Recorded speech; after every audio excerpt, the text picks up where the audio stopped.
Shalom keluarga damai, puji Tuhan kita dapat kembali berjumpa dalam Samas edisi 5 Desember 2023. Sebelum bersama kita merenungkan firman Tuhan, mari kita berdoa. Syukur padamu ya Allah atas segala rahmat di hari yang baru ini. Syukur untuk waktu yang Tuhan sediakan bagi kami untuk bisa bersama-sama merenungkan firman Tuhan. Kiranya Tuhan berkenan juga menyapa hati setiap kami ya Bapa. Di dalam nama Tuhan Yesus kami berdoa. Amin. Keluarga damai, tema Samas kita pada hari ini adalah bertemu Tuhan. Ayat bacaan kita terambil dari Lukas, pasalnya yang ke-7, ayat yang ke-11 sampai dengan yang ke-15. Lukas pasal yang ke-7, ayat yang ke-11 sampai dengan yang ke-15. Saya akan membacakannya demikian. Kemudian Yesus pergi ke suatu kota yang bernama Nain. Murid-muridnya pergi bersama-sama dengan dia. Dan juga orang banyak menyertainya berbondong-bondong. Setelah ia dekat pintu gerbang kota, ada orang mati diusung keluar. Anak laki-laki, anak tunggal ibunya yang sudah janda. Dan banyak orang dari kota itu menyertai janda itu. Dan ketika Tuhan melihat janda itu, tergeraklah hatinya oleh belas kasihan. Lalu ia berkata kepadanya, "Jangan menangis." Sambil menghampiri usungan itu, ia menyentuhnya, dan sedang para pengusung berhenti, ia berkata, "Hai anak muda, aku berkata kepadamu, bangkitlah."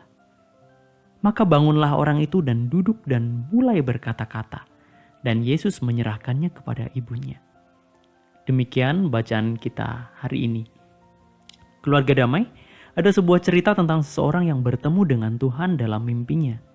Sebut saja namanya Mono. Mono seorang pria yang sangat malas. Namun ia punya keinginan untuk pergi berlibur ke luar negeri. Duh, uang aja gak punya. Gimana mau pergi ke luar negeri? Pikirnya dan gumamnya.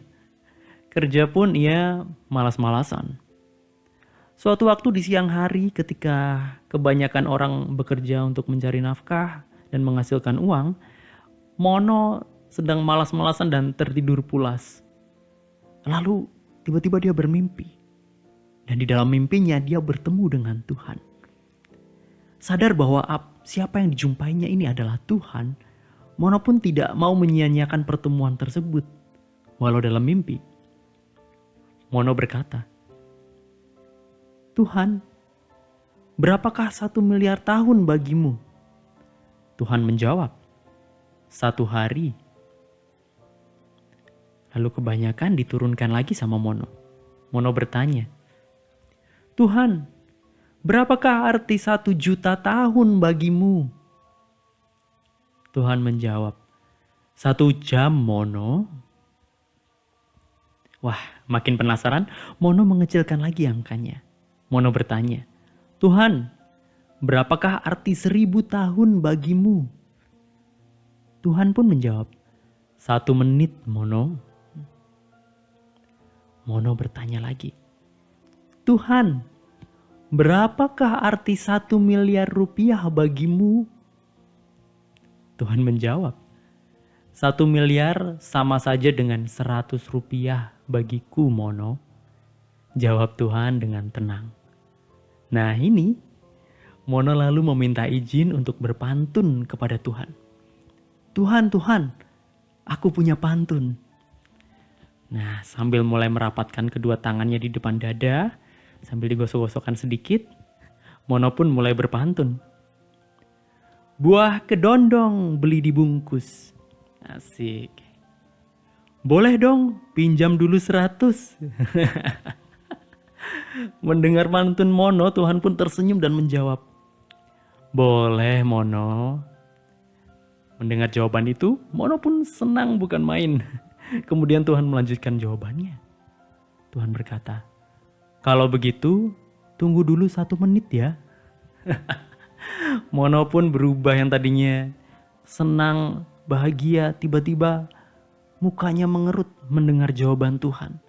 Karena ia ingat 1 menit bagi Tuhan sama dengan 1000 tahun bagi manusia. Nah keluarga damai, Itu tadi hanyalah sebuah cerita buatan ya, cerita buatan belaka, cuma jokes lama.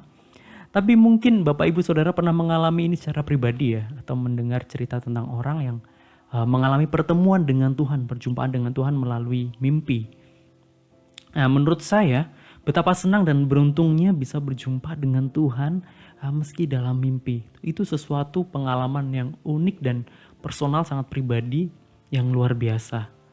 Karena pertemuan saya dengan Tuhan tidak pernah melalui mimpi. Saya sendiri tidak pernah mengalami itu ya.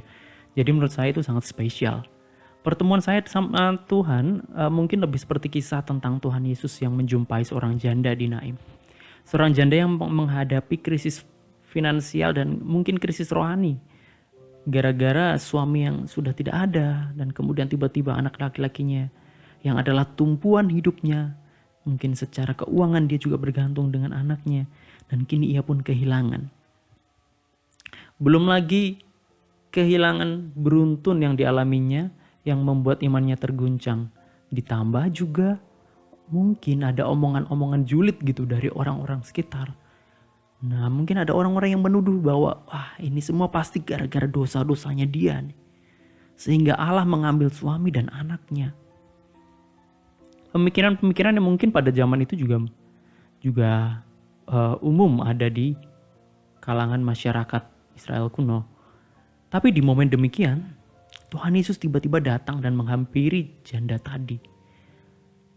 Nah, walaupun rasanya lebih sering diceritakan dalam Alkitab ketika banyak orang menghampiri Tuhan Yesus dan minta pertolongan kepadanya, minta tolong disembuhkan dan sebagainya. Tetapi kali ini melihat janda itu, Tuhan Yesus datang dan memperjumpakan dirinya.